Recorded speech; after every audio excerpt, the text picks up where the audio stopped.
لبیک لبیک لبیک اللہم لبیک۔ حدیث کی چھان پھٹک اور اس کو جانچنے کے لیے ایک تو طریقہ یہ پہلا قدم یہ ہوتا ہے کہ اس کے جو روایت کرنے والے نیریٹرز ہیں ان سب کے حالات معلوم کیے جائیں، یہ قابل اعتماد لوگ ہیں یا نہیں،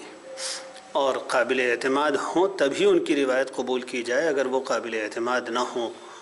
کبھی جھوٹ بول جاتے ہوں یا کبھی ان کا حافظہ خراب ہو گیا ہو تو ان کی روایت پھر قبول نہیں کی جاتی۔ حافظہ خراب ہونے کے سلسلے میں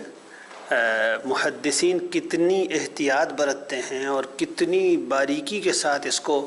چیک کرتے ہیں، اس کا بھی اندازہ عام آدمی لگا نہیں سکتا۔ بس ایک چیز سے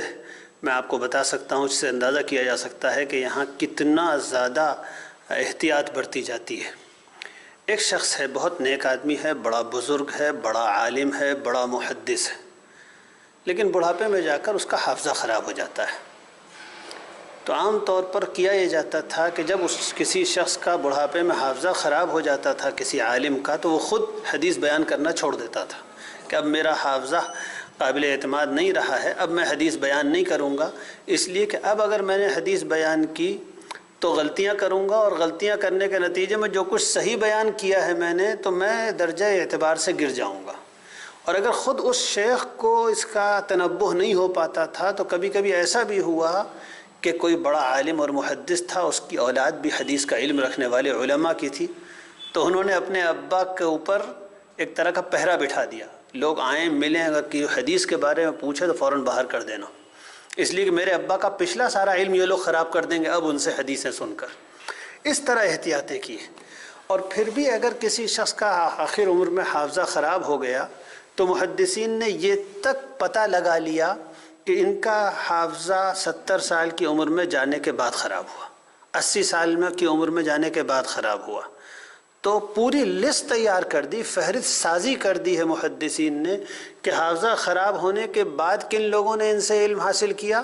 اور کن لوگوں نے حافظہ خراب ہونے سے پہلے علم حاصل کیا۔ یہ جو حدیث کے رجال کی اور راویوں کے حالات کی کتابیں ہوتی ہیں، اس میں پوری فہرست بنی ہوئی ہوتی ہے۔ یہ صاحب بڑے عالم ہیں، امام ہیں، محدث ہیں، حافظہ اچھا تھا، علم اچھا تھا، بالکل سچے تھے، بہت قابل اعتماد ہیں، لیکن آخر عمر میں جا کر حافظہ خراب ہو گیا تھا، پھر حدیثوں میں مکس کرنا شروع کر دیا تھا، ادھر کی حدیث ادھر مل جاتی تھی، ادھر کی ادھر مل جاتی تھی۔ لہٰذا ہم نے یہ نیچے فہرست بنا دی ہے کہ ان کے شاگردوں میں فلاں فلاں فلاں فلاں فلاں ان لوگوں نے ان سے علم اس وقت حاصل کیا جب ان کا حافظہ اچھا تھا، اور فلاں فلاں لوگوں نے ان سے حدیثیں اس وقت سنی ہیں جب حافظہ کچھ متاثر ہو گیا تھا۔ لہذا ایک ہی محدث ہے، اسی کی حدیثیں فلاں فلاں بیان کریں تو قابل اعتماد ہیں، اور فلاں فلاں بیان کریں تو حدیث کمزور مانی جائے گی۔ اتنی باریکی کے ساتھ اتنی معمولی تفصیلات ریکارڈ کر لی گئی ہیں۔ راوی کے بعد پھر یہ چیک کیا جاتا ہے کہ یہ جو سند ہے، یہ جو چین ہے، یہ اس میں بیچ میں کہیں انقطاع تو نہیں ہے، کہیں یہ سلسلہ ٹوٹ تو نہیں رہا۔ تیسرا اسٹیپ یہ ہوتا ہے کہ وہ جو روایت ہوتی ہے، ایک شخص کوئی روایت بیان کر رہا ہے تو اسی روایت کو دوسرے ساتھی اس کے بیان کر رہے ہیں، دوسرے عالم بھی بیان کر رہے ہیں اسی حدیث کو، تو آپس میں ان کا موازنہ اور مقابلہ کیا جاتا ہے، کمپیریزن کیا جاتا ہے۔ یہ بھی حدیث کی جانچ پرکھ اور اس کی کریٹک کا ایک اہم اسٹیپ ہے۔ مثلا ایک شخص ہے، مثلا مان لیجئے محمد ابن شہاب، ان صاحب محمد ابن مسلم ابن شہاب زہری، امام زہری کے مثلا 8 شاگردوں نے ایک روایت بیان کی ہے، تو بس دیکھا کہ محمد ابن مسلم ابن شہاب کی فلاں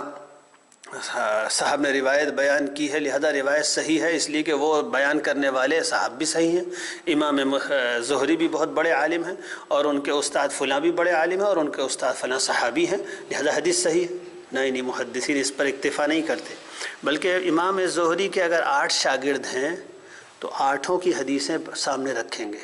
آپس میں مقابلہ کریں گے، اور اس کے بعد فیصلہ کریں گے کہ کسی سے غلطی تو نہیں ہوئی ہے۔ مثلا 6 آدمیوں نے ایک طریقے سے بیان کیا، 2 آدمیوں نے ایک طریقے سے بیان کیا، تو کہیں گے 2 آدمیوں نے یہاں پر اس روایت میں کچھ گڑبڑ کی ہے۔ جن 6 نے ایک طریقے سے بیان کیا ہے وہ صحیح ہے، یہ والی روایت کمزور ہے۔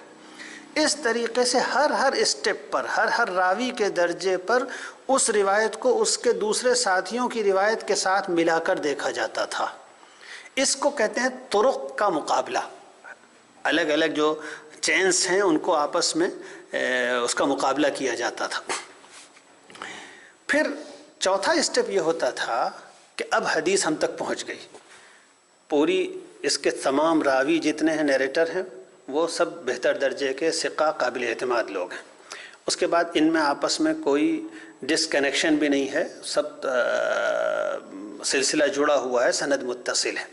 تیسرا اسٹیپ یہ ہوا کرتا تھا کہ ہر راوی کی روایت کو اس کے معاصر، اس کے زمانے کے دوسرے علماء اگر اس کو روایت کرتے ہیں تو آپس میں روایتوں میں مقابلہ کر کے پھر بہتر اور صحیح اور محفوظ کا فیصلہ کیا جاتا تھا۔ آخری اسٹیپ اس سلسلے کا یہ ہوتا تھا کہ اب ہم تک وہ روایت پہنچ گئی اور بظاہر بالکل ٹھیک ہے، بیان کرنے والے سب سچے اور پکے حافظے کے لوگ ہیں، چین آف نیریٹرز جڑی ہوئی ہے۔ تیسرا یہ کہ ہم نے مقابلہ کر لیا، کوئی کسی کا سے اختلاف نہیں کر رہا ہے، آپس میں اختلاف نہیں ہے روایت بیان کرنے میں، تو اب بظاہر روایت ٹھیک ہے، لیکن ابھی اس کا ایک عمومی تجزیہ باقی ہے، ایک جنرل،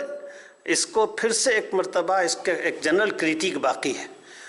وہ عمومی تجزیہ اور عمومی جانچ یہ ہوتی تھی کہ اس روایت کے موضوع کے متن پر، اس کے مضمون پر غور کرے گا ایک عالم اور محدث، جس کی نظر ہو سارے حدیث کے ذخیرے پر بھی اور قرآن کے ذخیرے پر بھی، اور وہ یہ غور کر کے بتائے گا کہ اس کے اندر کوئی چھپی ہوئی بیماری تو نہیں ہے۔ اس کو حدیث کی اصطلاح میں علت کہتے ہیں۔ مثلا جو بات یہ بیان کر رہا ہے وہ تاریخ کے یقینی حوالوں کے خلاف تو نہیں ہے، مثلا جو بات یہ بیان کر رہا ہو دوسری بہت سی صحیح اور ثابت شدہ حدیثوں کی دی ہوئی معلومات کے خلاف تو نہیں ہے، قرآن سے تو نہیں ٹکرا رہی ہے۔ اور بعض چیزیں اتنی باریک ہوتی ہیں کہ اچھے علماء کو سمجھ میں نہیں آتی، بہت بڑے ائمہ ہی اس کو سمجھ پاتے ہیں، عام عالم بھی نہیں سمجھ پاتے، تو ہم اپنے عام ناظرین کو اس کی باریکیاں تو نہیں بیان کر سکتے۔ بالکل اسی طریقے سے کہ جس طریقے سے ایک بہت اچھا قسم کا کوئی ریڈیو ڈائگنوسس کا ماہر شخص ہوتا ہے، وہ فلم اٹھاتا ہے سونوگرافی کی، الٹرا ساؤنڈ کی، اور اس کو جو نظر آتا ہے وہ کہتا ہے پتے میں پتھری ہے۔ ہم دیکھتے ہیں ہمیں وہ کچھ نظر نہیں آتا، وہ بالکل ایک کالا سا نقش ہوتا ہے، اس میں ہمیں کچھ نظر نہیں آتا، لیکن کوئی الٹرا ساؤنڈ کا ماہر ہوگا ریڈیو ڈائگنوسس سے، جس نے باقاعدہ تعلیم حاصل کی ہوگی، وہ اس فلم کو دیکھ کے کہے گا کہ پتے میں پتھری ہے، گردے میں پتھری ہے، گال بلیڈر انلارج ہے، لیور انلارج ہے، فلاں جگہ سیروسس ہے، وہ سب بتاتا چلا جائے گا۔ حالانکہ ہم جیسے لوگوں کو کچھ نظر نہیں آئے گا، اس کو نظر آ جاتا ہے، حالانکہ جو آنکھ اس کی ہے وہی آنکھ ہماری ہے، ہم بھی وہی فلم دیکھ رہے ہیں، وہ بھی وہی فلم دیکھ رہا ہے، اور وہ اس میں پہچان رہا ہے۔ تو جب ایک معمولی سے علم کی یہ بات ہے تو علم حدیث میں بھی یہی ہوتا ہے کہ جو ماہر ہوتا ہے وہ کہتا ہے اس میں کچھ گڑبڑ ہے۔ مثلا بڑے علماء آپس میں بیٹھا کرتے تھے، مثلا ایک بڑے عالم امام ابو زرعہ رازی تھے، اور ان کے ہم عصر انہی کے شہر کے ایک بہت بڑے عالم ابو حاتم رازی تھے۔ ابو حاتم کے صاحبزادے نے اپنی کتاب علم الجرح والتعدیل کے مقدمے میں لکھا ہے کہ کبھی کبھی میں دیکھا کرتا تھا کہ ابو زرعہ رازی اور ابو حاتم رازی بیٹھے، دونوں ائمہ علم ہیں حدیث کے، اور حدیث کا مذاکرہ چل رہا ہے۔ ایک عالم کہتا ہے کہ اس حدیث میں مجھے کچھ عیب نظر آتا، دوسرا کہتا ہاں بالکل صحیح کہتے ہو، اس میں یہ والا عیب ہے۔ تو پہلا والا عالم کہتا تھا کہ بتائیے آپ کے علاوہ اس دنیا میں کوئی نہیں ہے جو میری تسکین کر سکے اور میں جو سمجھ رہا ہوں وہ سمجھ سکے۔ تو بڑے علماء اس طرح کے تھے، وہ عمومی تجزیے کی روشنی میں کوئی عیب بعض وقت پکڑ لیتے ہیں۔ تو یہ ایک آخری درجے کا آخری اسٹیپ، آخری مرتبہ کی جانچ پڑتال پھر ہوتی ہے۔ گویا موٹے طور پہ کہا جائے کہ 4 مرحلوں میں جب جانچ پڑتال ہو جاتی ہے تب محدث کہتا ہے یہ حدیث حسن ہے، یہ حدیث صحیح ہے، یہ حدیث طاقتور ہے، یا یہ حدیث کمزور ہے۔ اب جو حدیث کمزور ہوتی ہے، اگر ہلکی پھلکی کمزور ہوتی ہے اور اس کے مضمون میں کوئی بہت زیادہ نئے قسم کی بات نہیں ہوتی، بلکہ ایسی باتیں ہوتی ہیں جو قرآن و حدیث کی اور جگہوں پہ موجود ہوتی ہے، تو ہلکی پھلکی کمزوری کے باوجود اس حدیث کو لے لیا جاتا ہے، اس لیے کہ وہ جو باتیں کر رہی ہے وہ باتیں اور دوسری جگہوں سے ہمیں ملتی ہیں اور صحیح باتیں ہیں۔ لیکن اگر بہت کمزور ہے تو پھر لوگ کہتے ہیں یہ بہت کمزور ہے، اس پر زیادہ اعتبار نہ کیا جائے، بلکہ اس کو کسی درجے میں بھی دینی دلیل نہ سمجھا جائے۔ یا اگر کسی روایت میں بیان کرنے والا کوئی ایسا شخص ہے جو جھوٹ بھی بولتا ہے اور یا اس کے بارے میں ثابت ہو چکا ہے کہ اس نے کبھی حدیث گڑھی ہے، تو ایک مرتبہ بھی اگر حدیث میں جھوٹ بولنے کا تجربہ کسی شخص کے بارے میں ہو جائے تو اس کی تمام روایتیں گھڑی ہوئی اور موضوع قرار پا جاتی ہیں اور ان کی کوئی حیثیت باقی نہیں رہتی۔ اس طریقے سے حدیث کو جانچ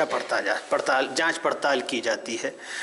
ہم لوگ یہ سمجھ سکتے ہیں کہ جس حدیث کو اس طرح جس کی حفاظت کی گئی ہو، جس کی روایت کی گئی ہو، پھر اتنے نازک طریقوں سے اس کی جانچ پڑتال کی گئی ہو، اتنی مختلف چھننیوں میں سے اس کو گزارا گیا ہو، اتنی سخت کسوٹیوں پہ اس کو پرکھا گیا ہو، اور اس کی حفاظت اور اس کی جانچ پڑتال میں بلا مبالغہ لاکھوں علماء کا علم لگا ہو، یعنی وہ تعداد لاکھوں سے کم نہیں ہے، لاکھوں علماء نے اس حدیث کی خدمت کر کے پھر اس حدیث کو وہاں تک پہنچایا ہے، اور ان سب کی مشترکہ جد و جہد سے ہمارے سامنے ایک چھانا پھٹکا ہوا علم آیا ہے جس میں تقریباً تمام حدیثوں پر حکم لگایا موجود ہے۔ ائمہ اہل علم نے، بڑے بڑے ائمہ نے اپنے زمانے کے تمام ائمہ سے استفادہ کر کے ایک ایک حدیث پر حکم لگایا ہوا موجود ہے۔ اس حدیث میں فلاں کمزوری ہے، اس میں فلاں کمزوری ہے، یہ یوں صحیح ہے، یہ یوں صحیح ہے۔ تو اس کے بعد ہم تک اب حدیث پہنچی ہے۔ کوئی شخص جس کے پاس عقل سلیم ہو اور وہ کسی بھی معمولی سی علمی حقیقت پر غور و فکر کرنے کی آزادانہ صلاحیت رکھتا ہو، وہ اس پوری تفصیل کو سننے اور جاننے کے بعد یقینی طور پر اس نتیجے تک پہنچے گا کہ جن روایات کو اس طرح محفوظ کیا گیا ہو، اس حفاظت کے ساتھ نقل کیا گیا ہو، پھر اتنا اس کو چھانا پھٹکا گیا ہو، تو یقیناً وہ علم، وہ روایتیں قابل اعتماد ہیں، اور ان سے اگر یہ نتیجہ اخذ کیا جاتا ہے ان کے ذریعے کہ واقعتاً جو باتیں ان میں کہی گئی ہیں وہ رسول اللہ صلی اللہ علیہ وسلم نے فرمائی ہیں، تو یہ بالکل صحیح نتیجہ ہے، اس میں غلطی کا امکان تقریباً نہیں ہے۔ اللہ سبحان اللہ وبحمدہ، سبحانک اللہم وبحمدک، نشہد ان لا الہ الا انت، نستغفرک ونتوب